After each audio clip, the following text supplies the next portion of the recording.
You're in no position to be making threats. You have 5 seconds to get out of the car. 5, 4, 3.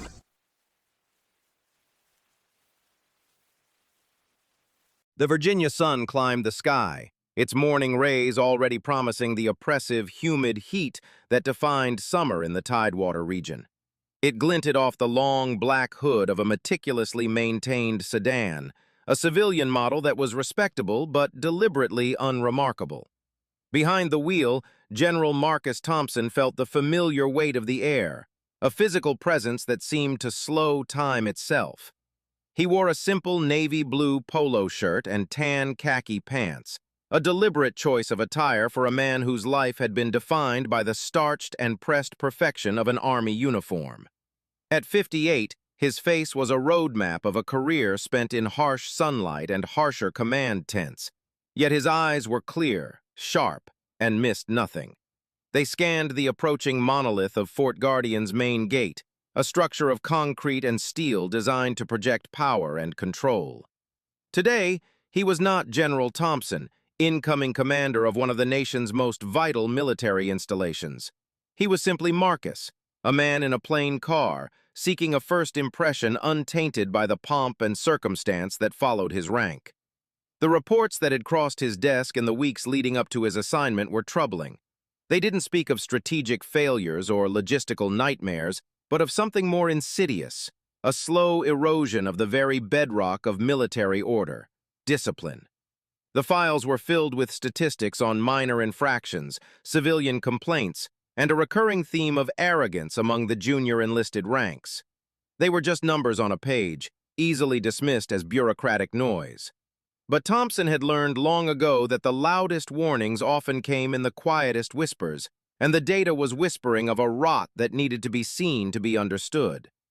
He slowed the sedan, joining the short queue of vehicles waiting for inspection. To his left, a young family in a minivan was being waved through with a crisp salute and a professional smile from a female soldier.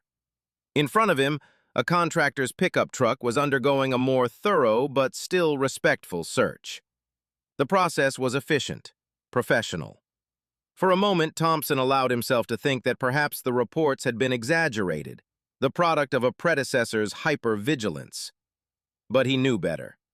A system on display for the public often bore little resemblance to its internal reality.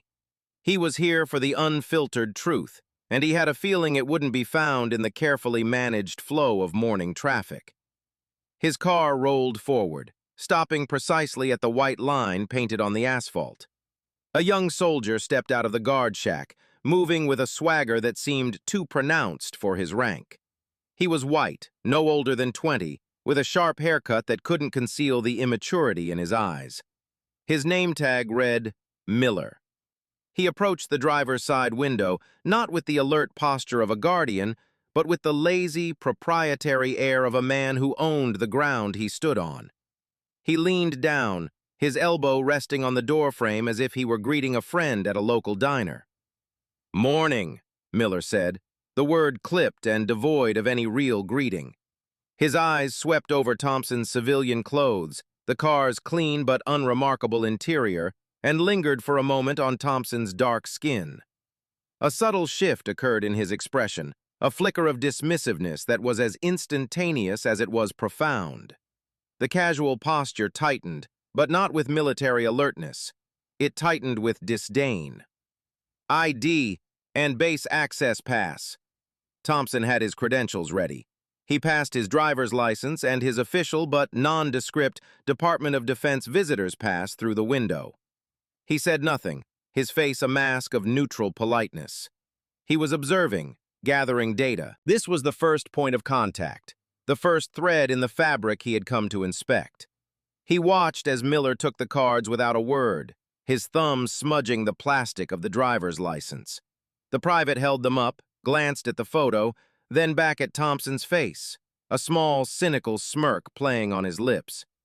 "Marcus Thompson," Miller read aloud, his tone suggesting the name was somehow amusing. "What's your business at Fort Guardian, Marcus?" The use of his first name was a deliberate jab, a petty assertion of dominance. It was the kind of thing a boy does when he's given a sliver of power and wants to test its limits. "I have a meeting at the command building," Thompson replied, his voice even and calm, betraying none of the cold analysis taking place in his mind. He watched the soldier's eyes, saw the flicker of disbelief. A black man in a simple car claiming to have business at the heart of the base. The young private's internal calculus was almost visible. Miller handed the IDs back, his fingers brushing against Thompson's with deliberate carelessness. "A meeting, right." He sighed dramatically, a performance for the other soldier who was now watching from the guard shack. "Pull your vehicle over to the inspection area, to the right." He gestured vaguely with his thumb, already turning away, his interest seemingly lost. It wasn't a request, it was a dismissal.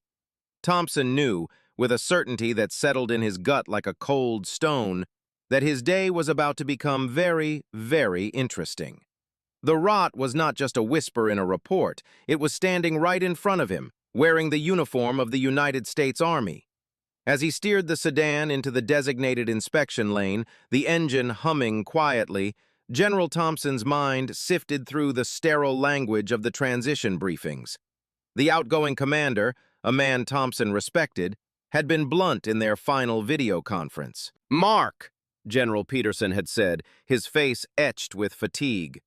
"The place runs itself on a strategic level. The machine is solid. But the culture, it's slipping. There's a sickness in the barracks, an entitlement I haven't seen in 30 years.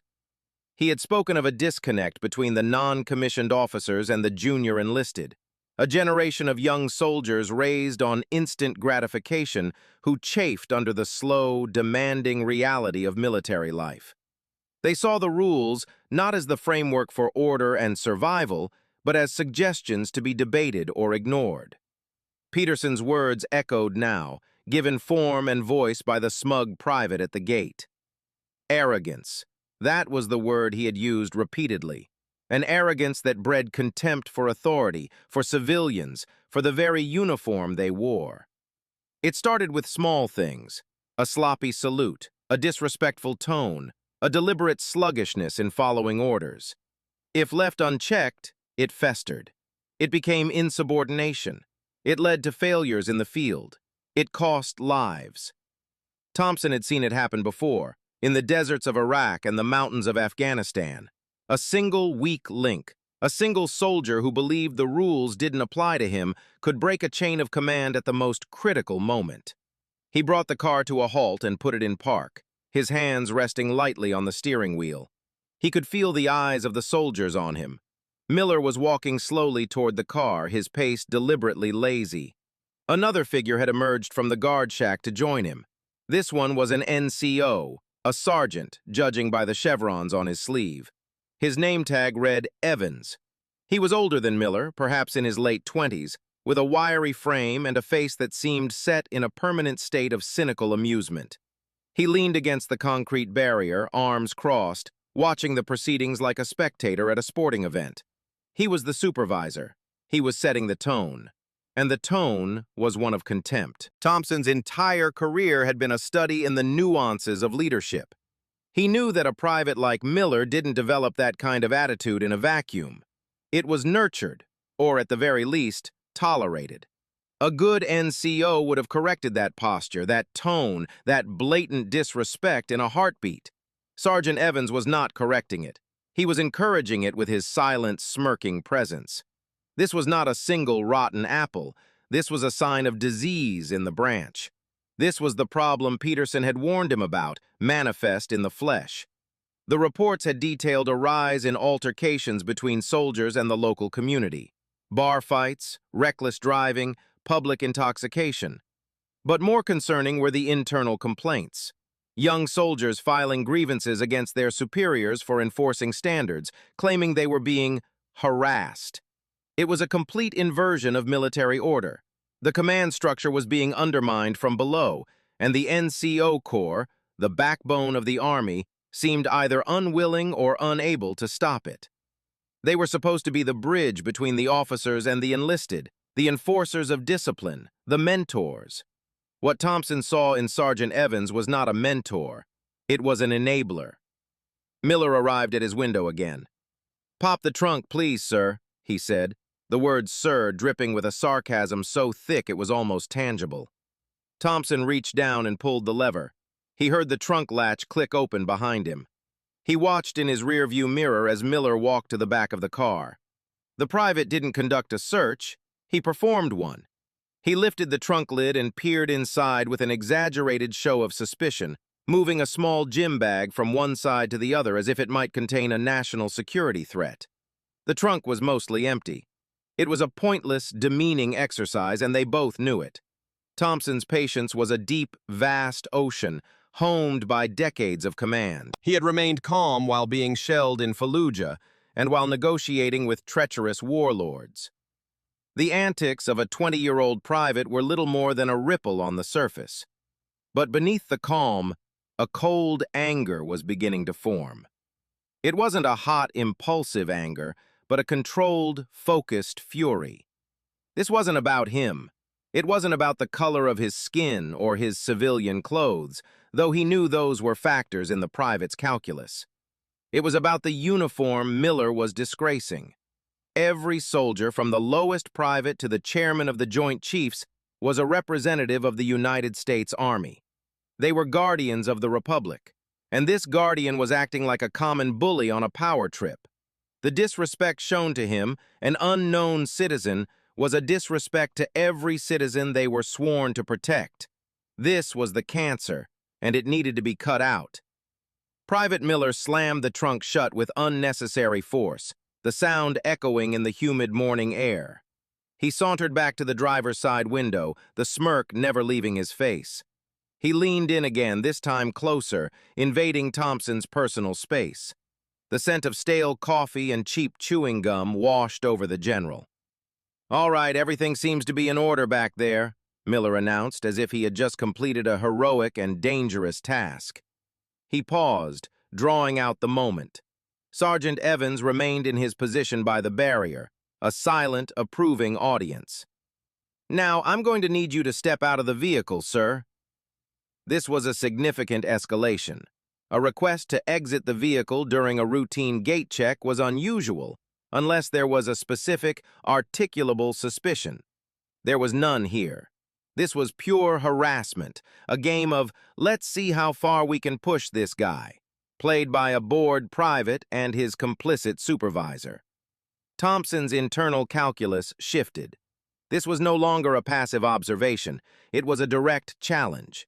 He met the young soldier's gaze. His own eyes, which had held the respectful attention of senators and foreign dignitaries, were now fixed on a boy who had likely been in high school less than 2 years ago.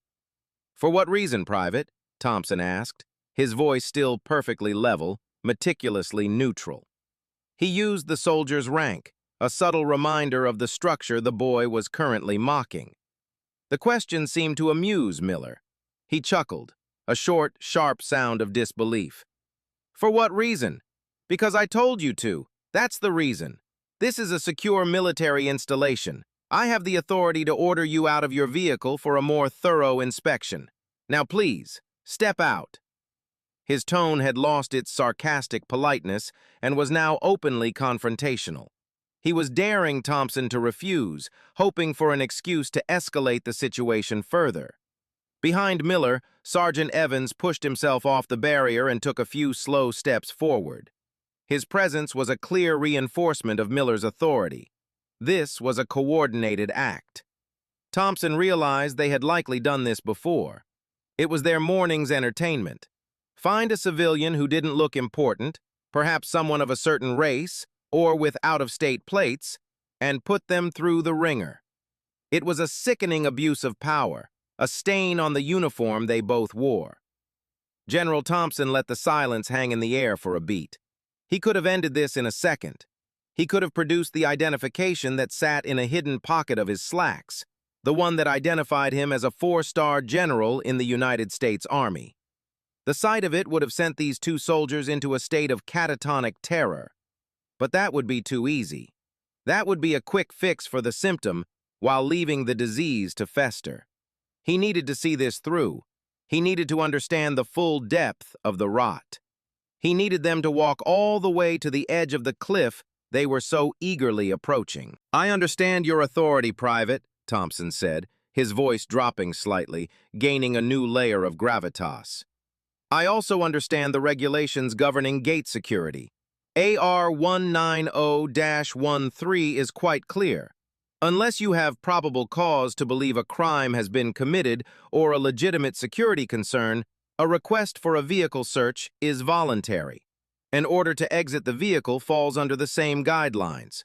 The citation of the specific Army regulation hit Miller like a physical blow. The smirk on his face faltered for the first time. Confusion clouded his eyes. He had been expecting a civilian, someone who would be intimidated by the uniform and the jargon. He was not expecting someone who could quote the rule book back at him. He glanced over his shoulder at Sergeant Evans, a silent plea for help. Evans stepped forward, his own amusement fading, replaced by a flicker of annoyance. He was the senior man. It was his job to handle this. He took over, standing beside Miller and addressing Thompson directly. "Look, buddy," Evans began, his voice a low drawl. "We don't need a lawyer out here. My soldier gave you a lawful order. You're going to comply with it. We're trying to keep this base safe. If you've got nothing to hide, then this shouldn't be a problem. So for the last time, step out of the car." The threat was unmistakable. The phrase "lawful order" was a weapon, one they were misusing with reckless abandon. Thompson looked from Evans back to Miller, who had now regained his confidence, bolstered by his superior's presence. The guardian at the gate was not a single soldier.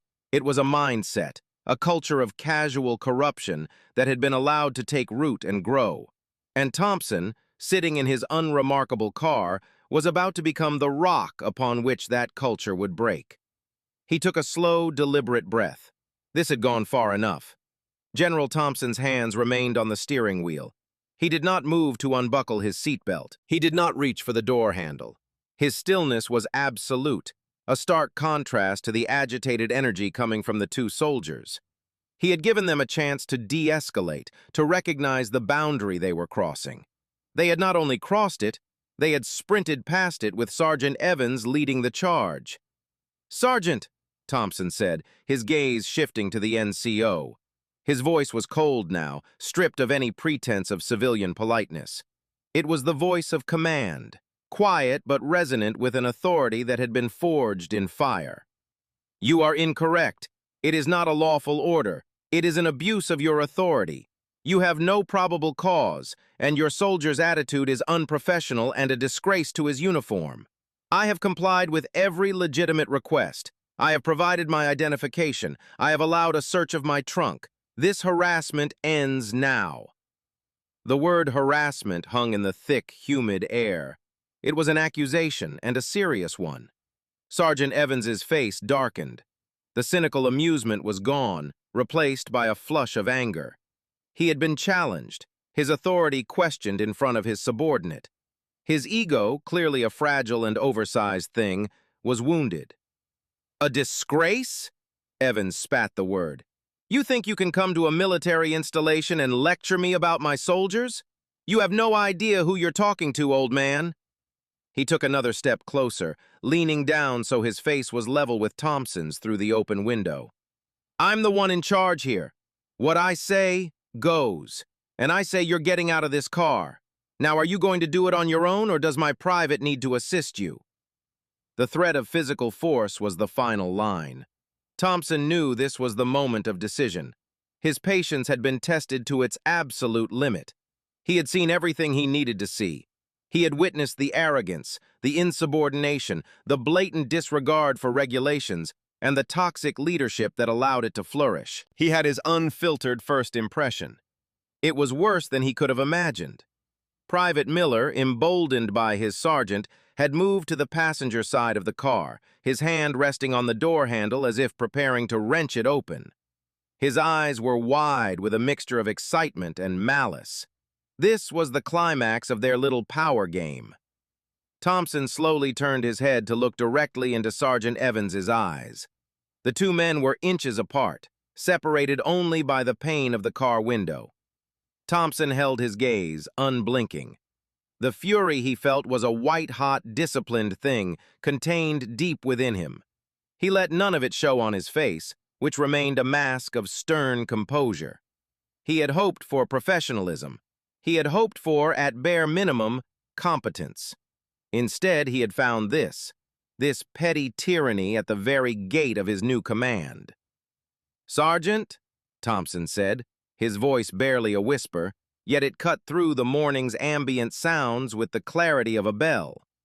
"I am going to give you one final opportunity to reconsider your course of action. You will instruct your private to return to his post. You will apologize for your unprofessional conduct, and you will grant me access to this installation. If you do that, we can consider this a severe but correctable training failure. If you do not, I assure you, the consequences will be something you will remember for the rest of your very short military career." It was a declaration of war, delivered in the calmest possible tone.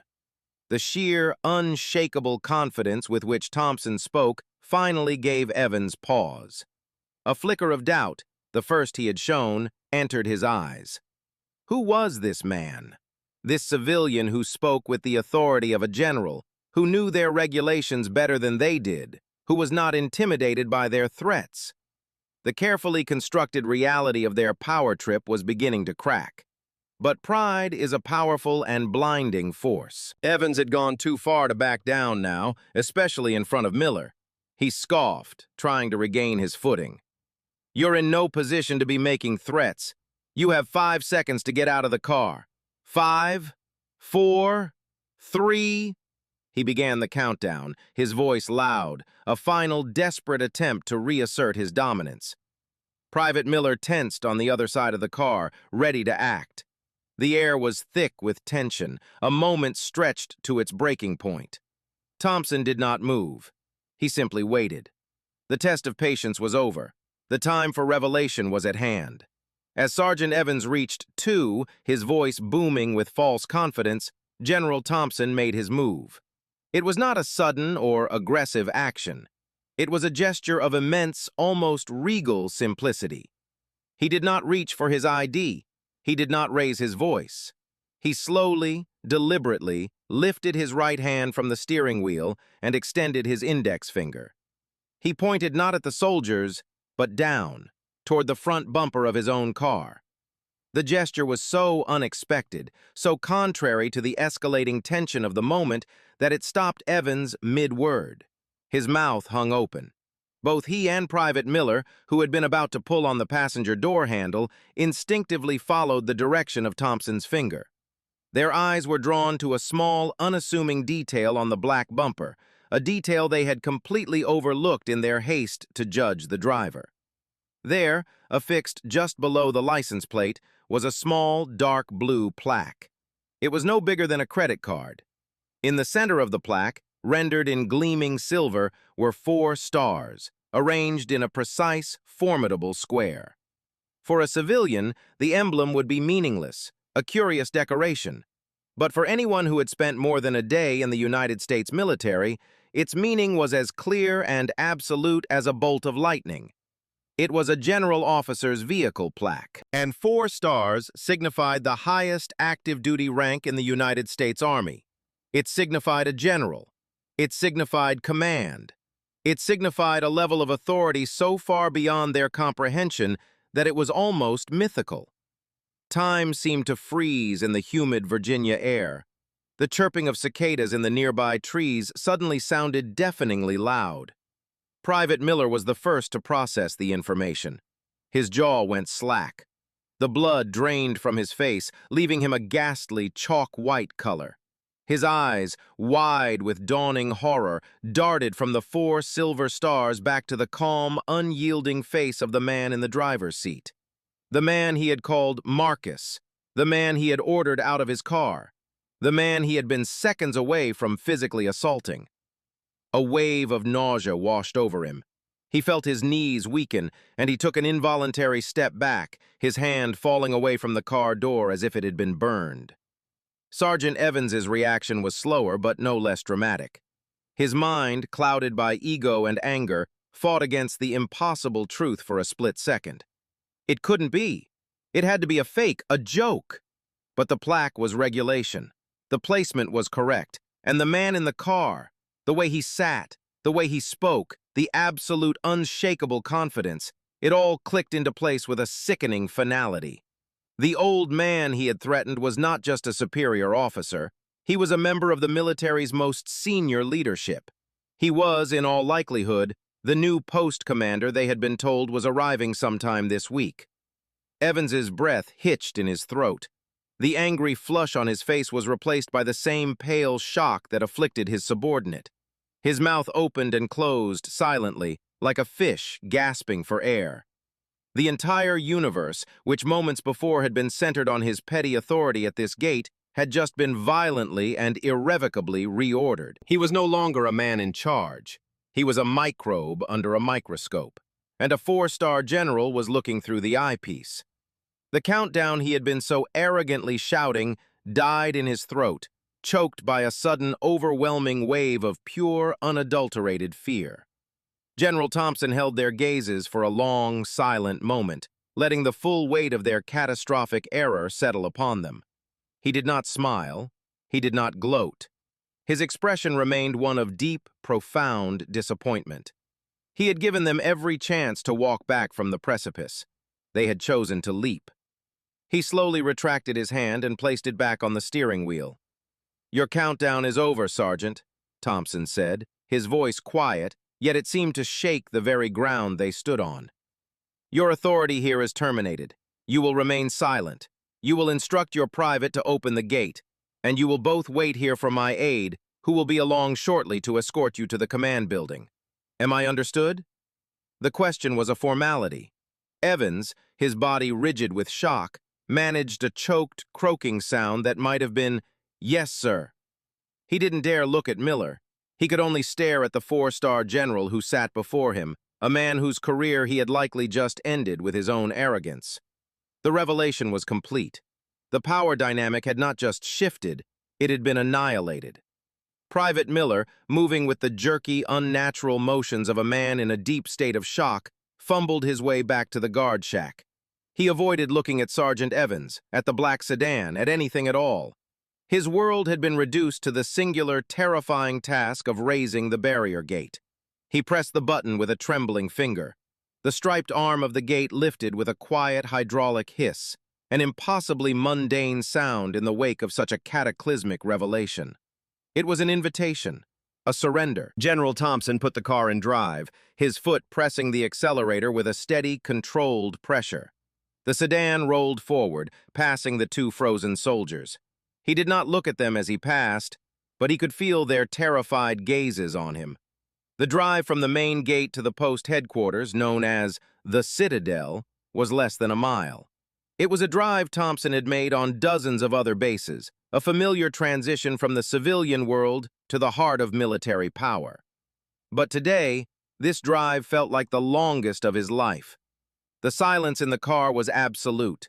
The air conditioning hummed, a low counterpoint to the turmoil in his mind. He was not replaying the incident with anger. The initial fury had subsided, replaced by a deep, weary sense of purpose. What had just happened was not an isolated event. It was a symptom, a live biopsy of the disease that General Peterson had warned him about. He had wanted an unfiltered look, and he had received one of a clarity that was both horrifying and useful. Miller and Evans were not the root of the problem. They were merely its most recent and blatant expression. The root was a failure of leadership that went far deeper. As he drove past meticulously manicured lawns and historic brick buildings, Thompson considered the chain of command. A private's conduct was the responsibility of his sergeant. A sergeant's conduct was the responsibility of his platoon leader, a young lieutenant. The lieutenant reported to a company commander, a captain, the captain to a battalion commander, and so on, all the way up. A breakdown of this magnitude at the very front door of the installation meant that the rot had to exist at multiple levels. NCOs were not training their soldiers. Junior officers were not holding their NCOs accountable. Senior commanders were either blind to the problem or, worse, indifferent. His resolve hardened with every foot the sedan traveled. His original plan had been to spend a few days observing, meeting with key personnel, and getting a feel for the base's rhythm before implementing any changes. That plan was now obsolete. The situation was more critical than he had realized. A cancer of this nature could not be treated with observation. It required immediate, radical surgery. He would have to act, and act decisively, starting today. The shock waves from his first actions would set the tone for his entire command. They had to be powerful enough to shake the very foundations of the toxic culture that had taken root here. He passed the sprawling parade ground, its green expanse empty in the morning heat. He saw groups of soldiers jogging in formation, their chants carrying faintly through the closed car windows. He saw others marching, their movements crisp and synchronized. From a distance, Fort Guardian looked like the model of military efficiency and order. It was a perfect facade. But he knew now what lay just beneath the surface. He knew that the sharp salutes and crisp uniforms could conceal a deep-seated contempt for the very values they were supposed to represent. His task was now clear. It was not just about punishing two errant soldiers. It was about rebuilding a culture. It was about reminding every single person on this base, from the newest recruit to the most senior colonel, what it meant to wear the uniform. It was about accountability, professionalism, and respect. Respect for the chain of command, respect for their fellow soldiers, and most importantly, respect for the American people they were sworn to serve and protect, the very people personified by the man they had just tried to humiliate. The Citadel came into view, a massive, imposing limestone building that served as the nerve center for the entire installation. Its architecture spoke of permanence, of tradition, of unyielding strength. Thompson felt the weight of that tradition settle on his shoulders. He was now a steward of this place, responsible for its honor and its integrity. He had come here to lead, and his leadership would begin by cleaning his own house, starting at the front gate. The longest drive of his life was over. The real work was about to begin. General Thompson guided the sedan into a reserved parking spot near the main entrance of the Citadel. The spot was marked with a simple plaque, Post Commander. As he switched off the engine, the silence that enveloped him was profound. For a moment he just sat there, his hands resting on the wheel, his gaze fixed on the imposing entrance of the headquarters building. The storm was coming. He was the storm. But for now, there was only this heavy, expectant quiet. He drew a deep, centering breath. In combat, the moments before an operation were always the most intense. It was a time for mental preparation, for focusing the mind on the mission ahead, for pushing aside all distractions. He felt a similar sensation now. His mission was not to seize a hill or capture an enemy position, but to reclaim the soul of his command.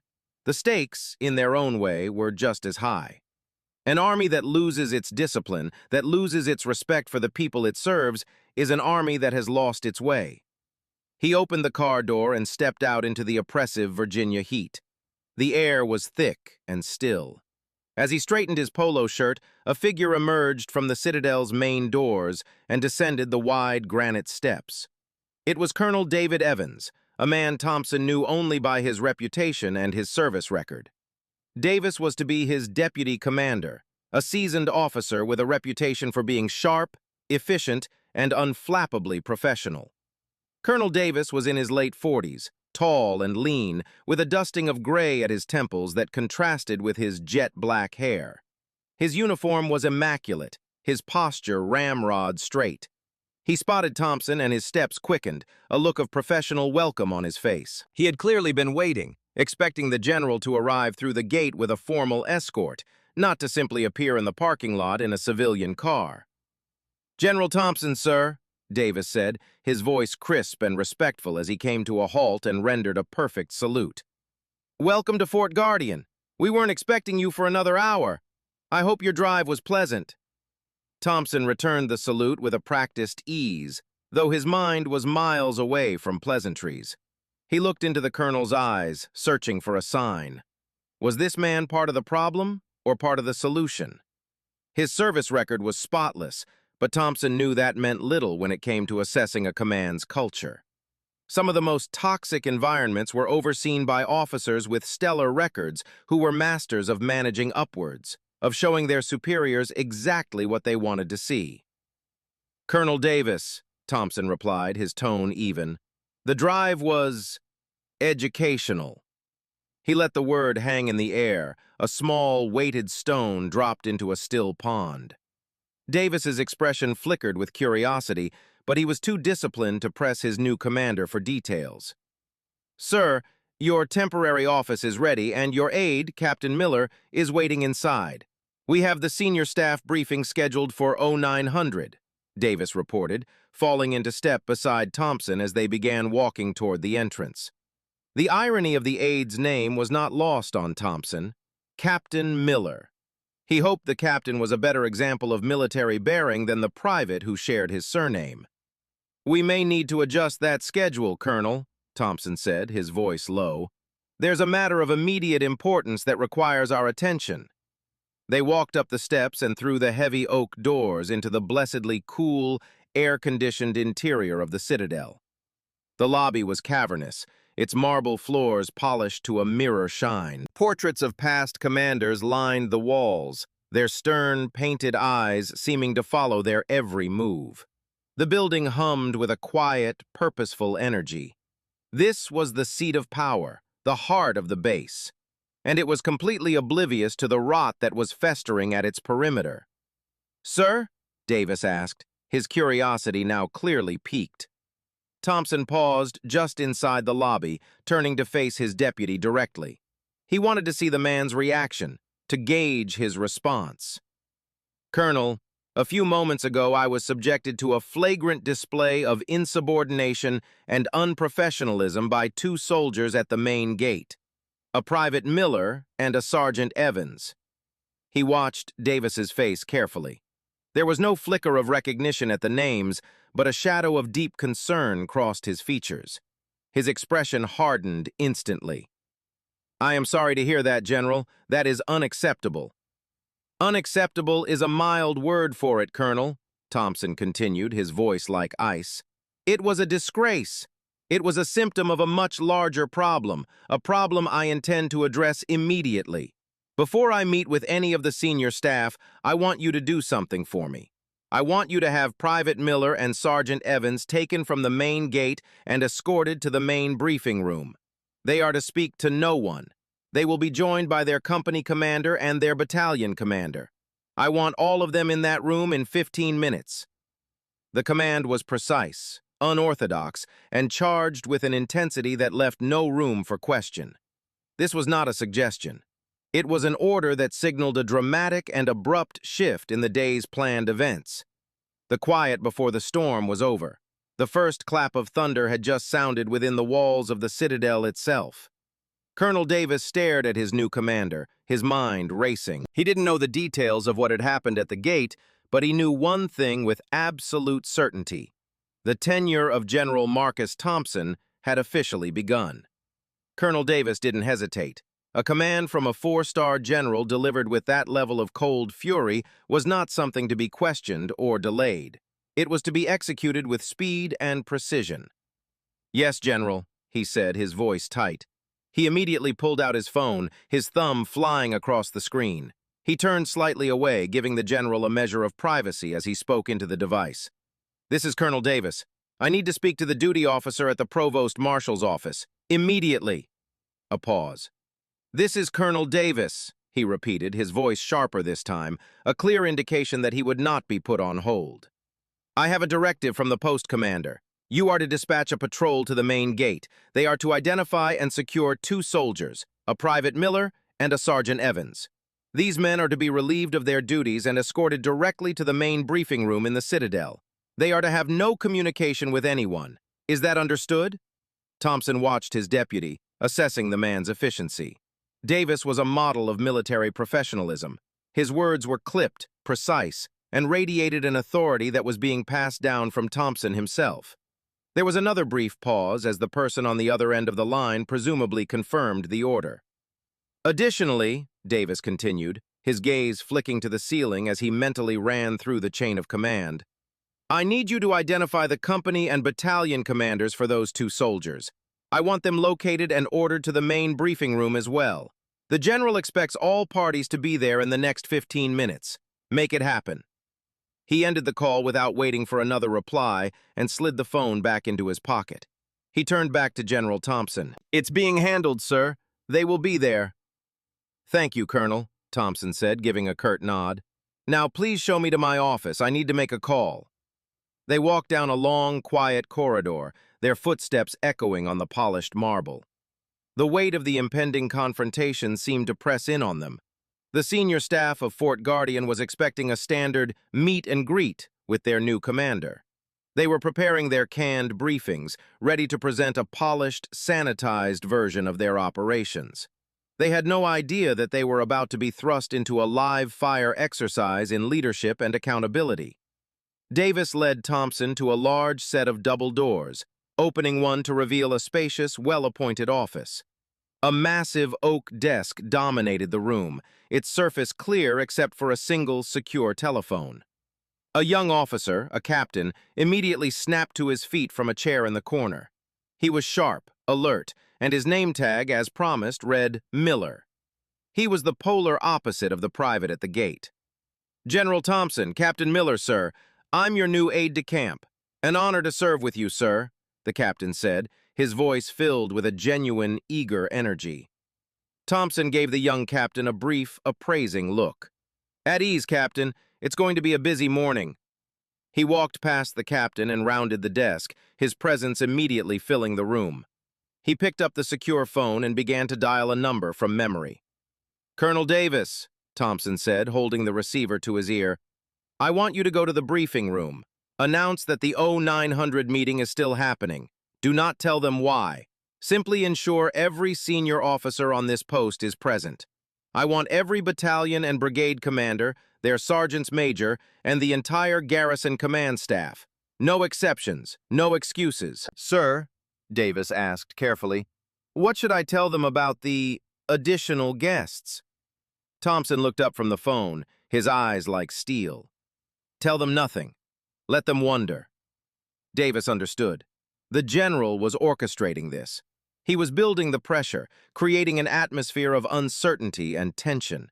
He wanted the entire leadership of the post to be present when he dealt with the soldiers from the gate.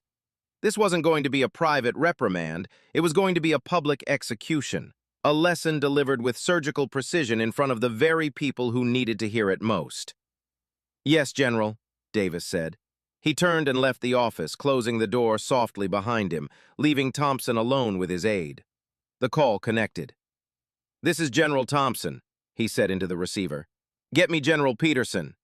He was calling the man he had just replaced. The conversation would be brief, but it was necessary. He needed to let Peterson know that his concerns had not only been valid, but were, in fact, an understatement. The summons had been issued. The players were being moved into position. The stage was being set in the main briefing room for a confrontation that would redefine the future of Fort Guardian. The directive from Colonel Davis hit the provost marshal's office like a grenade. An order to have 2 soldiers pulled from the main gate, the most visible and critical security post on the installation, and escorted to headquarters by a patrol was unheard of. It wasn't a request. It was a command issued with the full weight of the post commander's authority, and it was to be executed with a speed that bordered on emergency protocol. The duty officer, a grizzled master sergeant who thought he had seen everything, immediately dispatched a patrol car. As the military police vehicle, its lights off but its purpose clear, sped towards the main gate, the whispers began. The dispatcher who took the call told the desk clerk. The desk clerk messaged a friend in the personnel office. The ripples of the summons spread through the administrative networks of the base with the speed of light. Who were Private Miller and Sergeant Evans? What could they possibly have done to warrant a personal escort to the Citadel on the new general's first day? At the main gate, Miller and Evans were in a state of self-imposed purgatory. They stood stiffly, their faces pale, avoiding eye contact with each other and the steady stream of drivers they were now ignoring. The arrival of the MP vehicle was the confirmation of their doom. A stern-faced MP sergeant stepped out of the car, his movements economical and devoid of emotion. "Sergeant Evans? Private Miller?" he asked, though he already knew the answer. His eyes, hidden behind dark sunglasses, swept over the two men. "You're to come with me. Now, leave your equipment. Your posts will be covered." The public nature of their removal was the first layer of their humiliation. Other soldiers on duty watched, their expressions a mixture of confusion and morbid curiosity. Civilians driving onto the base saw the two men being led to the back of a police vehicle. The rumor mill, already grinding, was just fed a fresh supply of high-grade material. Evans, his face a mask of stone, got in the car. Miller, looking like a condemned man on his way to the gallows, followed suit. Neither man said a word. There was nothing to say. They both knew with a sickening certainty where this was headed. Simultaneously, another series of calls were being made. A young lieutenant, enjoying a cup of coffee in his company's command post, had his morning shattered when his phone rang. He was informed that his presence was required immediately at the Citadel's main briefing room. No reason was given. Before he could even process the order, he was asked to identify two of his soldiers, Evans and Miller. A knot of ice formed in his stomach. Two of his men had done something big enough to reach the new general on his first day. Further up the chain, a similar scene played out. In a battalion headquarters across the base, a lieutenant colonel was in the middle of a planning meeting when his executive officer entered without knocking. "Sir," the XO said, his voice low, "we have a problem. The post commander has summoned you to the Citadel, effective immediately. It involves two soldiers from Alpha Company." The news spread upward and outward, a wave of controlled panic. Commanders and their senior NCOs across Fort Guardian were abruptly pulled from their routines. Meetings were canceled. Schedules were wiped clean.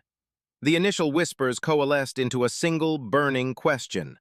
What happened at the main gate? The theories flew.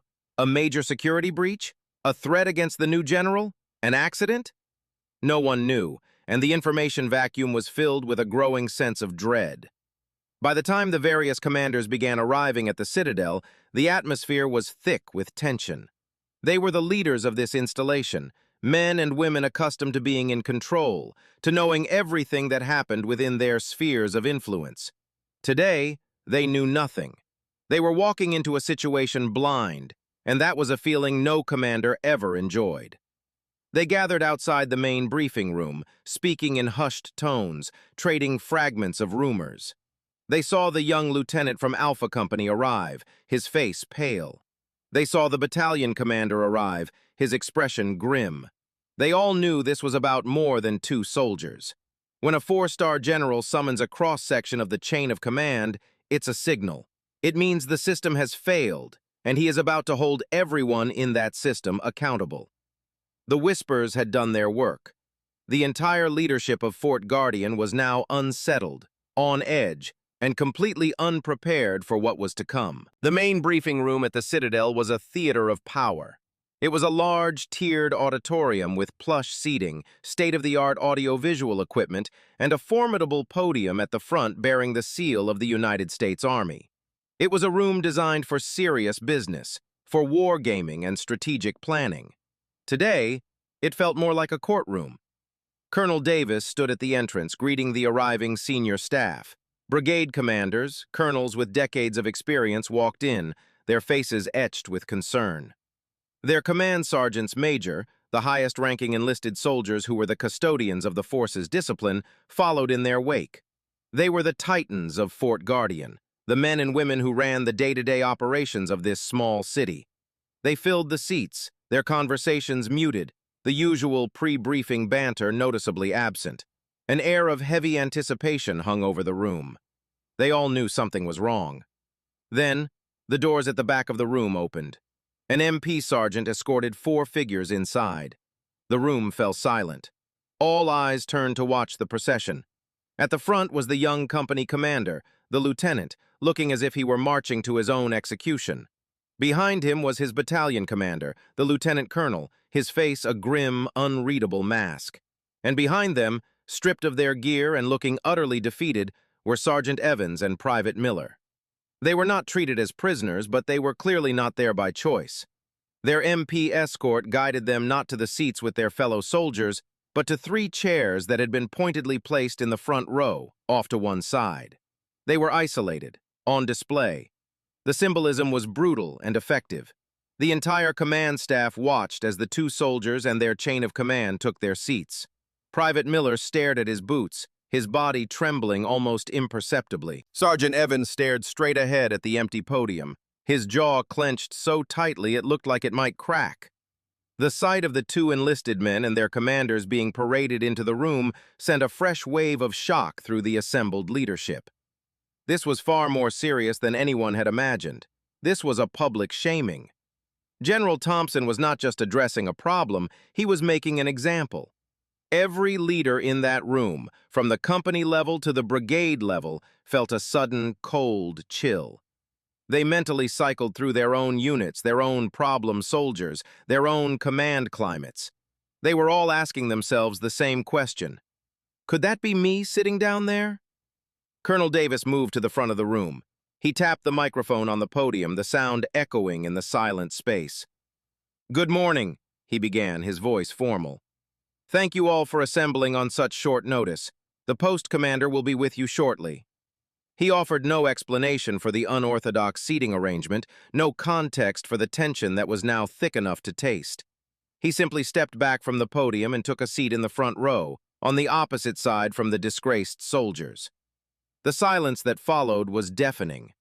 It was a silence filled with the unspoken anxieties of every leader in the room. They were about to meet their new commander for the first time, and the circumstances could not have been worse. They were about to witness a trial, and they had a terrible feeling that in some way, they were all about to be judged. The door at the front of the room, the one leading from the commander's suite of offices, remained closed. Every eye was fixed upon it, waiting. The assembly of command was complete. They were a captive audience, waiting for the curtain to rise on a drama they had no desire to see. The side door opened with a soft click, a sound that seemed to thunder in the expectant silence. General Marcus Thompson stepped into the briefing room. He was no longer the anonymous man in a polo shirt. He was dressed in his Class A uniform, the deep green jacket adorned with a constellation of ribbons that told the story of a lifetime of service. 4 silver stars glittered on each shoulder. He moved with a quiet, deliberate grace, his presence commanding the space before he had even spoken a word. He carried a single slim folder in his left hand. Every person in the room, from the colonels to the sergeants major, rose to their feet as one. The rustle of starched uniforms was the only sound. Thompson walked to the podium, his expression stern, his eyes sweeping across the room. He took in the faces of his new command staff. He saw their curiosity, their anxiety, their apprehension. His gaze lingered for a fraction of a second on the 4 men seated in the front row, the 2 soldiers and their commanders, before he addressed the room. "Be seated," he said. His voice was not loud, but it filled the auditorium, each word precise and weighted. The assembled leaders sat down, their movements stiff. Thompson placed the folder on the podium but did not open it. He gripped the sides of the lectern with both hands and leaned forward slightly, his gaze once again sweeping over his audience. "Good morning," he began, his tone formal and cold. "I am General Marcus Thompson. For those of you I have not yet had the pleasure of meeting, I am your new commanding general. I know many of you were expecting a different kind of introduction this morning. You were expecting a handshake, some welcoming remarks, a review of our strategic priorities. That was my plan as well." He paused, letting the silence stretch, forcing every person in the room to lean in, to hang on his next words. "However, that plan was rendered obsolete approximately 90 minutes ago," he continued. "You see, I have a long-standing policy when I take over a new command. I believe that the true state of a unit is not found in PowerPoint briefings or sanitized reports. It is found on the ground. It is seen through an unfiltered lens. So this morning, I did not come to Fort Guardian as a general. I came as a citizen in a private vehicle, wearing civilian clothes, seeking entry to this installation." A murmur, soft as a sigh, rippled through the audience. They were beginning to understand. The incident at the gate was not something reported to him, it had happened to him. The implications of that fact were staggering. The dread in the room deepened, becoming a palpable thing. "My goal," Thompson said, his voice hardening, "was to have the same experience as any other American citizen who approaches our gates. I wanted to see how we present ourselves. I wanted to see the professionalism of our soldiers. I wanted to see the guardians of Fort Guardian in their natural habitat, unburdened by the presence of a senior officer. And I must tell you," he paused again, his eyes locking onto a brigade commander in the third row, "what I witnessed was one of the most profound and disgraceful failures of leadership and discipline I have seen in my 35-year career." The statement landed like a physical blow. There was no ambiguity, no room for interpretation. This wasn't just a reprimand, it was a wholesale condemnation. Thompson straightened up, taking his hands off the podium. He began to pace slowly in front of it, his movements calm and menacing. "I am not here today to talk about strategic readiness or budget allocations. We will get to that. I am here to talk about the very soul of this command. I am here to talk about a cancer of arrogance, of disrespect, and of profound unprofessionalism. A cancer that, based on my unfiltered experience this morning, has been allowed to metastasize unchecked. My first impression of this command was not formed in this impressive headquarters. It was formed on a patch of asphalt by two soldiers who have forgotten the meaning of the uniform they wear. And this morning, in this room, we are going to begin the process of cutting that cancer out." He stopped pacing and turned his full attention to the front row, to the four men sitting in stunned, horrified silence. The entire room held its breath. The lesson was about to begin. General Thompson walked away from the podium, closing the distance between himself and the assembled commanders. He moved with a predator's grace, his presence shrinking the large room until it felt intimate and suffocating. He stopped directly in front of the main aisle, turning his body slightly so he could address the audience while keeping the four men in his peripheral vision. "Let me paint a picture for you," he began, his voice taking on a narrative, almost conversational tone that was somehow more chilling than an angry shout. "Imagine a citizen approaching our main gate. He is a man in his 50s. He is a taxpayer. He is, for all intents and purposes, one of the people we have sworn an oath to protect. He is driving a simple car and wearing simple clothes. He is also a black man." He let that last fact hang in the air, a deliberate and pointed inclusion. This citizen is met by a private who, from the outset, displays an attitude of dismissive contempt. The private's posture is lazy, his tone is mocking. He addresses the citizen by his first name, a petty and unprofessional assertion of dominance. When the citizen states he has a meeting at headquarters, the private and his supervisor, a sergeant, an NCO, who is supposed to be a standard bearer, treat this information with open disbelief and cynicism. He began to pace again, his steps slow and measured, like a prosecutor laying out his case to a jury. Every eye followed him. The citizen complies with all initial requests. He provides his identification. He allows his trunk to be searched, a search that is conducted not with professional diligence, but as a piece of theater designed to inconvenience and demean. After finding nothing, the private then escalates the situation. He orders the citizen out of the vehicle. Thompson stopped pacing and turned to face the room head-on. "Now, many of you in this room know the regulations as well as I do. You know that such an order, without probable cause, is illegitimate. The citizen, being familiar with these regulations, calmly points this out. He quotes Army Regulation 190-13. He gives the soldiers a chance to recognize their error, to de-escalate, to salvage their professionalism." He let out a short, sharp sigh of disappointment. This, it seems, was a mistake. Pointing out the rules to men who believe they are above them only serves to enrage them. The sergeant, the leader, steps in, not to correct his soldier, but to double down on the harassment. He calls the citizen buddy. He lectures him about base security. He insists on compliance with an unlawful order and threatens to have the private assist the citizen from his car, a clear threat of physical force. In the front row, Sergeant Evans flinched as if he had been struck. He squeezed his eyes shut for a brief moment. The general's calm, precise recitation of his own words was a form of torture. There was no embellishment, no exaggeration. Thompson was simply holding up a mirror, and the reflection was hideous. The sergeant then issues a final ultimatum, Thompson continued, his voice dropping lower, drawing the audience in. He begins a countdown. 5, 4, 3, a pure, unadulterated power trip, performed for an audience of one subordinate who is learning all the wrong lessons about what it means to be a non-commissioned officer in the United States Army. He paused, letting the scene he had painted hang in the silent room. He looked around at the faces of the colonels and sergeants major. He saw shock. He saw dawning anger. He saw shame. This was their command. These were their soldiers. This had happened on their watch.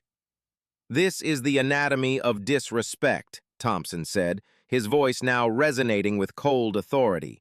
"It begins with a sloppy posture. It escalates to a disrespectful tone.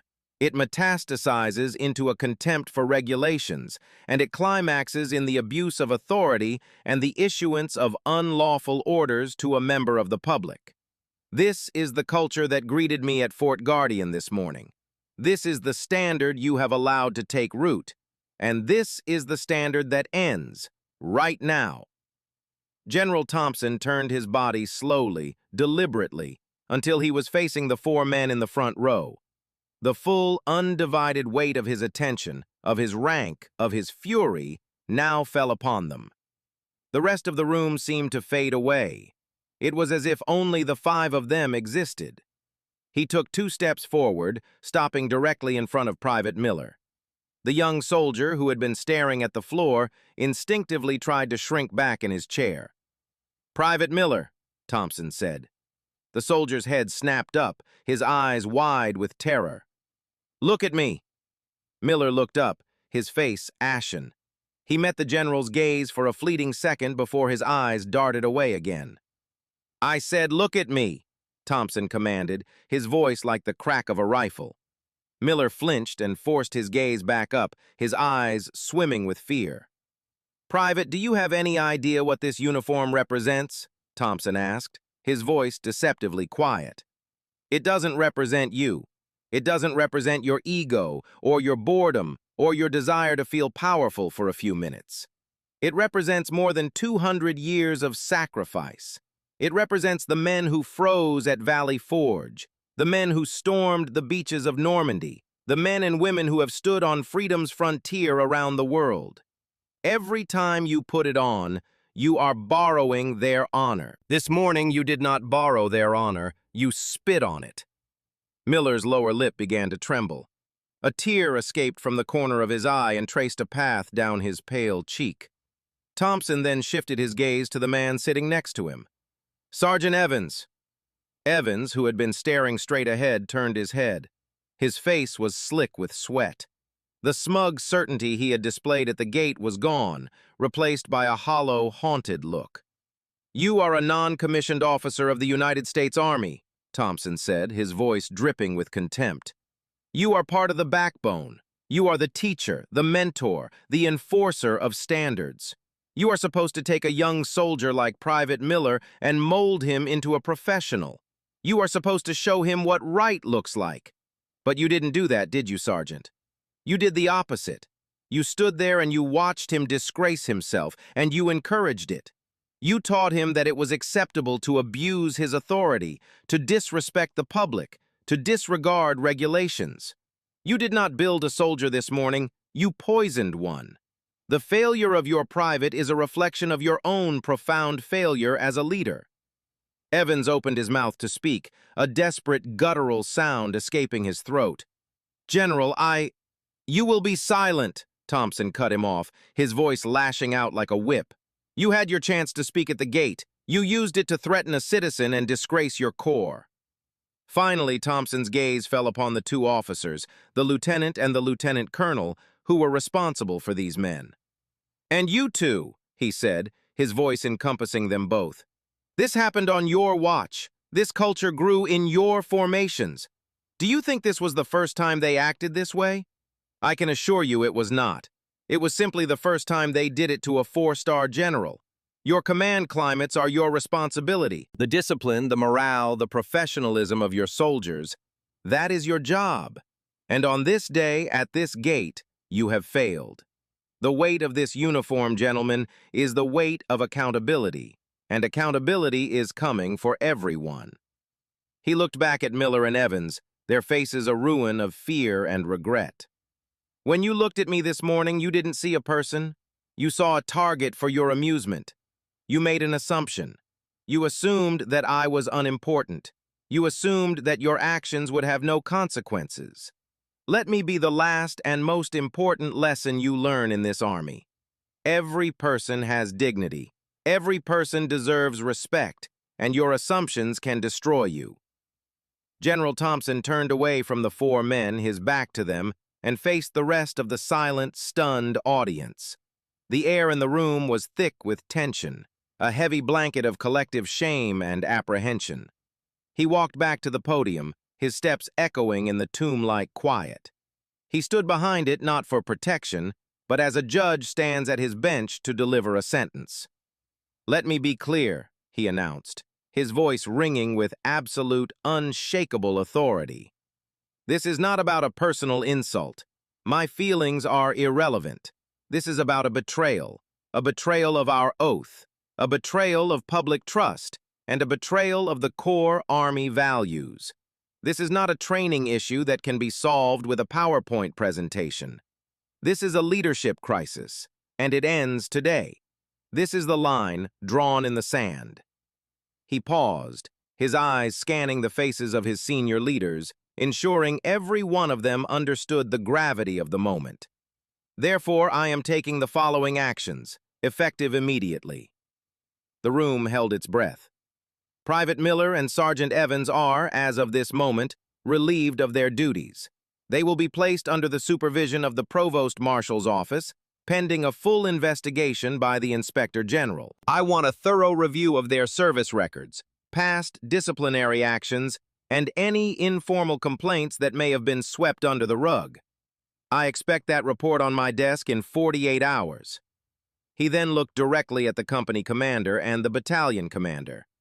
"You two are hereby officially reprimanded for failure to maintain discipline and good order within your commands. A formal letter will be placed in your permanent files. You have 48 hours to present me with a comprehensive plan to address the command climate failures in your units.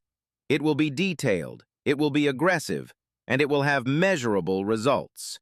If I do not see a dramatic and immediate improvement, you will be relieved of your commands. Do you understand me?" The two officers, their faces pale, both managed to utter a choked, "Yes, General." Thompson wasn't finished. He broadened his focus to the entire room. "This is not limited to one company or one battalion. The attitude I witnessed is a sign of a wider problem. Therefore, I am ordering a base-wide stand-down on training for the next 72 hours. All units will focus on one thing and one thing only: discipline, ethics, standards, and the Army values. Every soldier on this post will be reminded of what it means to serve and what the consequences are for failing to do so. Every NCO will review their responsibilities as leaders. Every officer will review their role in fostering a climate of professionalism and respect. I expect a personal report from every brigade commander on how they have executed this order by the end of the week." A wave of shock rippled through the room. A base-wide stand-down was a massive undertaking, a move reserved for major safety or security crises. Thompson was declaring that the crisis of discipline was just as severe. "Furthermore," he continued, his voice like hammered steel, "there will be a zero-tolerance policy for this kind of behavior moving forward. Zero. Any soldier, regardless of rank, who is found to be engaging in harassment, abuse of authority, or demonstrating blatant disrespect for their fellow soldiers or the public will face the swiftest and most severe punishment available under the Uniform Code of Military Justice. The era of looking the other way, of dismissing minor infractions, is over. He let his words sink in, a final, heavy silence filling the room. He had not just reprimanded soldiers, he had shaken the entire command structure to its core. He had fired a warning shot that would be heard in every barracks and every office on Fort Guardian. "This is not a punishment," he concluded, his voice softening slightly but losing none of its intensity. "This is a reset. This is our chance to fix what is broken, to remind ourselves of who we are and what we stand for. This is day one. Dismissed." The word dismissed hung in the air, but for a long moment no one moved. The assembled leaders sat in stunned silence, processing the magnitude of what had just occurred. General Thompson had not just addressed them, he had fundamentally recalibrated the reality of their command. Then, as if a spell had been broken, there was a collective scrape of chairs and rustle of uniforms as the officers and NCOs rose to their feet. The MP sergeant who had been waiting by the door moved forward. He quietly escorted a devastated Private Miller, a stone-faced Sergeant Evans, and their two shell-shocked commanders out of the briefing room. Their departure was a walk of shame, every eye in the room following them until the door closed behind them. The remaining leaders filed out slowly, their faces grim. The usual post-briefing chatter was gone, replaced by a heavy, contemplative quiet. They walked out not in clusters of friends, but as individuals, each lost in their own thoughts, considering the implications for their own units. They had come to the Citadel expecting a simple introduction, and had left with a mandate for radical change and the clear understanding that their own careers were on the line. General Thompson remained at the podium watching them go. He gathered his single folder and turned to leave through the side door to his office. "General!" a voice called out. Thompson paused and turned. It was Colonel David Davis, his deputy. The colonel had waited until the room was nearly empty before approaching. He walked up to the podium, his expression serious and thoughtful. "Colonel," Thompson acknowledged, his tone neutral. "Sir, I just wanted to say, that was one of a hell of a speech," Davis said. It was not a compliment meant to curry favor. It was a simple statement of fact, delivered with a soldier's directness. It was necessary, and long overdue. Thompson studied his deputy's face. He saw no resentment, no defensiveness. He saw a flicker of something that looked like relief. "You knew the problem was this bad, Colonel?" Thompson asked, his question a test. Davis met his gaze without hesitation. "I knew there was a problem, sir. I've seen the reports. I've heard the talk. A creeping laziness, an attitude. I've tried to address it within my limited capacity as deputy. But a cultural problem like this, it needs to be attacked from the top. It needs a sledgehammer. You brought a sledgehammer this morning, General." The honesty was refreshing. Davis was not trying to absolve himself of responsibility. He was acknowledging the reality of the situation and validating the general's aggressive approach. In that moment, Thompson knew he had found an ally. This was not a man who was part of the problem. This was a man who had been waiting for a leader to provide the solution. "The sledgehammer was the easy part, David," Thompson said, using his deputy's first name for the first time. "The hard part is rebuilding. I can't do that alone." "You won't have to, sir," Davis replied, his voice firm. "There are good leaders on this post. Leaders who are just as frustrated by this as you are. They just needed a commander to draw the line. You did that today. You have my full and unwavering support. Whatever you need, you'll have it." It was a crucial moment. A new commander, especially one who comes in with a mandate for radical change, can easily find himself isolated, surrounded by a resentful and resistant staff. But with this simple exchange, Thompson knew he had secured his most important asset, a loyal and competent second-in-command who saw the battlefield with the same clarity he did. "Good," Thompson said with a curt nod. "Because our work is just beginning. Get me the Inspector General on the phone. Then, I want you to assemble a working group to oversee this stand-down. I want our best, most respected NCOs and officers on it. This will not be a check-the-box exercise, David. This is going to be a deep cleaning." "I'm on it, General," Davis said, a new energy in his step. He turned and walked briskly from the room, leaving Thompson alone in the silent, empty theater. The aftermath of the explosion was settling, and the first signs of a new order were beginning to emerge from the dust. Back in the quiet sanctuary of his office, General Thompson stood by the large window, looking out over the sprawling base. From this vantage point, Fort Guardian was a picture of order and strength. He could see the neat rows of barracks, the vast motor pools, the distant runways of the airfield. It was a powerful machine, a critical gear in the nation's defense. But he knew, more acutely than ever, that a machine is only as good as the people who operate it. The events of the morning had been a stark reminder of that simple, profound truth. He felt the weight of his 35 years of service settle on his shoulders. He had commanded soldiers in the harshest conditions imaginable, had made decisions that meant life or death. But this challenge felt different. It was an internal battle, a fight for the character of the institution he had dedicated his life to. Changing a culture was harder than taking a hill. It required a different kind of warfare, one fought not with bullets and strategy, but with will, persistence, and an unwavering commitment to a set of core principles. The explosive meeting had been a necessary shock to the system. It had shattered the complacency and forced every leader on the post to look in the mirror. But he knew it was only the first shot in a long campaign. The next few weeks and months would be critical. There would be resistance. Some would pay lip service to his directives while quietly trying to wait him out.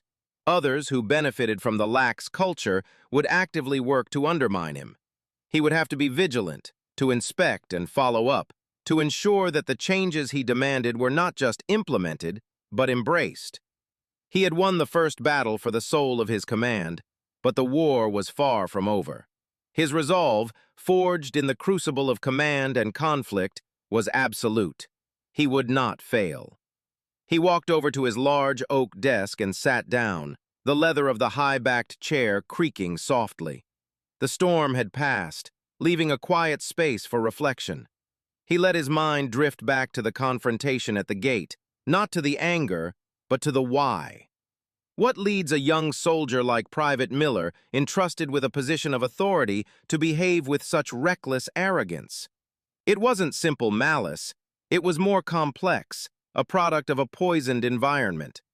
Perhaps it was a deep-seated insecurity, a need to assert a fragile sense of power over others because he felt powerless in his own life. He likely saw Sergeant Evans, with his cynical and domineering attitude, as a role model, a picture of what a tough NCO looked like, and he mimicked that toxic behavior, desperate for approval. The system hadn't just failed to teach him respect, it had actively taught him disrespect.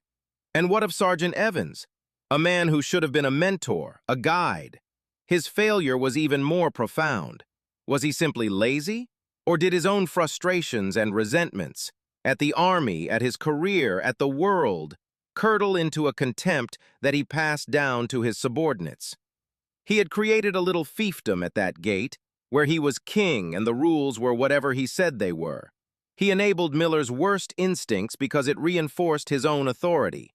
It was a pathetic but deeply human cycle of dysfunction, one that the disciplined structure of the military was supposed to prevent, not cultivate. Thompson considered his own actions. If he had arrived in uniform, of course, none of this would have happened. He would have been met with crisp salutes and cloying deference. But that wouldn't have solved the problem. It only would have hidden it from him. If he had revealed his identity the moment Private Miller had been disrespectful, the situation would have been neutralized instantly. But the lesson would have been lost. The cancer would have remained, hidden beneath the surface, waiting for the next unsuspecting civilian to come along. No, his method, though personally unpleasant, had been necessary. He had to let the disease reveal its full, ugly nature before he could hope to cure it. He had to show the entire command the price of their complacency, and he had been willing to pay the personal cost of being the object of their scorn to do it. The real message of the day wasn't about punishing two soldiers. It was about the sacred trust that exists between an army and its people.